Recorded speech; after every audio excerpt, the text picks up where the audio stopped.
Pulled it away. Mahmudullah Riyad to his 50. Outstanding knock. 51 of just 23. Mahmudullah ফাহিমের ব্যাটে ঝড়। BPL এ run বন্যার প্রথম match জিতল বরিশাল। ঢাকাকে বড় টার্গেট দিচ্ছে রংপুর। বিপিএল এর টিকিট নিয়ে আজও তুলকালাম। হোম অফ ক্রিকেটের গেট ভাঙল দর্শকরা।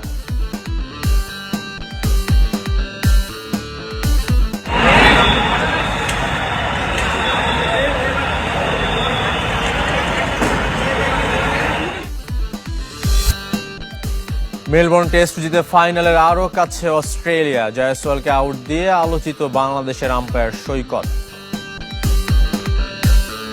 মাঠে উৎসবের রেশ ছড়িয়ে প্রতিদ্বন্দ্বিতার মোড়কে ছন্দময় বিপিএল এর একাদশ আসরের যাত্রা শুরু হলো। উদ্বোধনী ম্যাচে বিপর্যয় কাটিয়ে দারুণভাবে জয় ছিনিয়ে এনেছে ফরচুন বরিশাল। 4 উইকেটে হারিয়েছে দুর্বার রাজশাহীকে। 250 স্ট্রাইক রেটে ফাহিম আশরাফ আর 200-র উপরে স্ট্রাইক রেটে ব্যাট করে জয় নায়ক মাহমুদুল্লাহ রিয়াদ। এর চাইতে ভালো শুরু আর কি হতে পারত? 4 ছক্কার ফুলঝুরি আর নাটকীয় মোড়। টি-20-র সব উপকরণই ছিল একাদশ আসরের উদ্বোধনী ম্যাচে, যেখানে রাজশাহীর রানের পাহাড় টপকে জয় দিয়ে শুরু বর্তমান চ্যাম্পিয়নদের।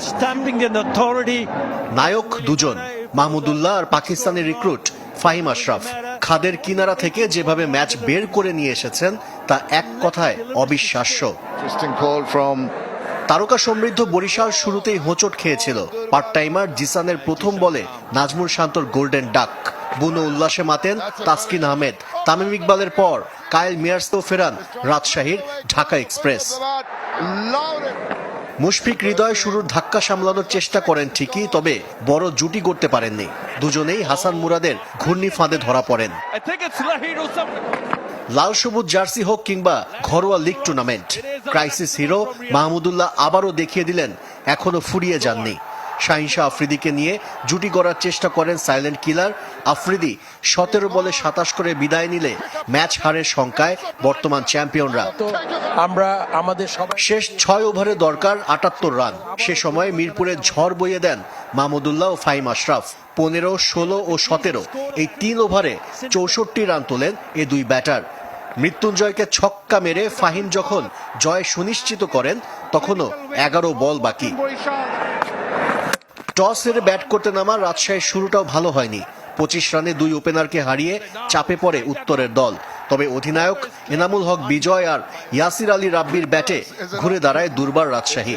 সেঞ্চুরির খুব কাছে গিয়ে 94 রানে অপরাজিত ছিলেন ইয়াসির। তাদের 140 রানের জুটিতে বড় স্কোর পায় রাজশাহী।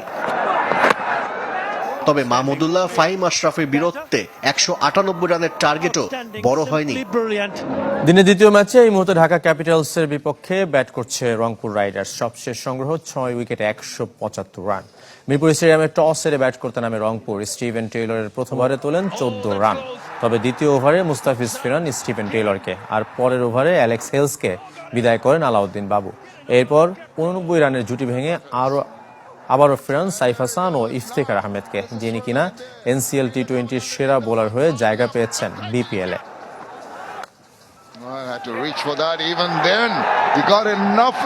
আজও বিপিএল এর টিকিট নিয়ে হয়েছে নানা ঝামেলা। ব্যাংক ও অনলাইনে টিকিট না পাওয়ায় মিরপুর স্টেডিয়ামের সামনের রাস্তা অবরোধ করেন দর্শকরা। ভেঙে ফেলেন স্টেডিয়ামের মূল গেট। বাধা দেয় প্রথম ম্যাচের 2 দল বরিশাল ও রাজশাহীর টিম বাস ঢুকতে। পরে বিকল্প উপায়ে ক্রিকেটাররা মাঠে প্রবেশ করেন।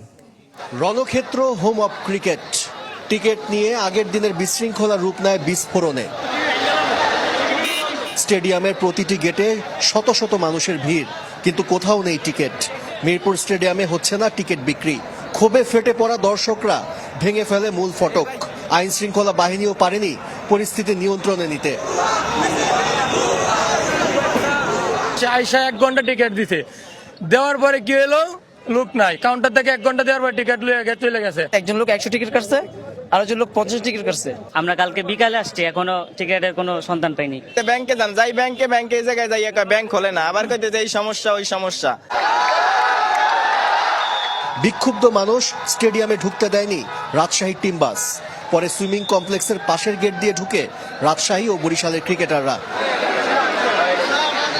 মিরপুর স্টেডিয়ামে খেলা হচ্ছে, অথচ মিরপুরে মধুমতি ব্যাংকের মাত্র একটি শাখায় বিক্রি হচ্ছে বিপিএল এর টিকিট। সেখানেও চরম বিশৃঙ্খলা। ভোর থেকে লাইনে দাঁড়িয়েও মিলছে না কাঙ্ক্ষিত টিকিট। সর্বনিম্ন মূল্যের টিকিট নেই বললেই চলে।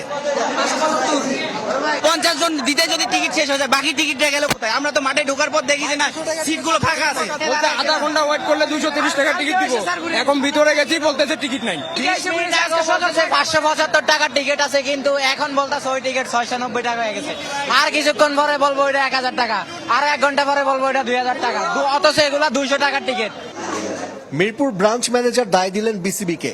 দেরি করে টিকিট সরবরাহের জন্য বিশৃঙ্খলা হয়েছে বলে দাবি তার। সর্বনিম্ন 200 টাকার টিকিটও চাহিদার তুলনায় অপ্রতুল। 2 দিনে বোর্ড থেকে ব্যাংক পেয়েছে মাত্র 2000-এর মতো। এটা তো বিসিবি থেকে দেয়, এটা আমাদের কোনো দেওয়ার কোনো সুযোগ থাকে না। বিসিবি থেকে যেটা আমাদেরকে পাঠায় ওটাই আমরা ডিস্ট্রিবিউট করি, এবং আমাদের এখানে কোনো স্টক মানে আনসোল্ড ফেলে রাখি না। যেটা মানুষ চায় সেটা দিয়ে দেয়, এবং সোল্ড শেষ হয়ে গেলে তখন আমরা বলে দিই যে শেষ হয়ে গেছে। বিপিএল আসে, বিপিএল যায়, কিন্তু টিকিট নিয়ে প্রতি বছর দর্শকদের বিড়ম্বনা শেষ হয় না। বদলে যাওয়া বিসিবির বদলেছে কতটুকু? কালো 2 ম্যাচ বিপিএল এ প্রথমবার নামবে 3 দল। দিনের প্রথম ম্যাচে মুখোমুখি খুলনা টাইগার্স ও চিটাগং কিংস। 31st নাইটের নিরাপত্তা বিবেচনায় 1.5 ঘন্টা এগিয়ে দুপুর 12টায় শুরু হবে খেলা। দিনের আরেক ম্যাচে সিলেট স্ট্রাইকার্সের প্রতিপক্ষ রংপুর রাইডার্স। এই ম্যাচও সন্ধ্যা 6:30টার পরিবর্তে হবে বিকাল 5টা থেকে। বিদেশি নির্ভর Rangpur Riders, Alex Hales, Iftekhar Ahmed, Khushdil শাহর একাদশের আকর্ষণ। প্রতিপক্ষ সিলেট স্ট্রাইকার্স অবশ্য মিরপুরের একাডেমি মাঠে ঘাম ঝরিয়েছেন। জাকের আলী, জাকির হাসান, তানজিম সাকিবের মতো তরুণরা দলের মূল ভরসা। দিনের প্রথম ম্যাচ সামনে রেখে অনুশীলন করেছে খুলনা ও চিটাগং। বন্দরনগরীর দলটার সবচেয়ে বড় বিজ্ঞাপন সাকিব আল হাসানের খেলা হচ্ছে না, সঙ্গে মঈন আলীও অনিশ্চিত।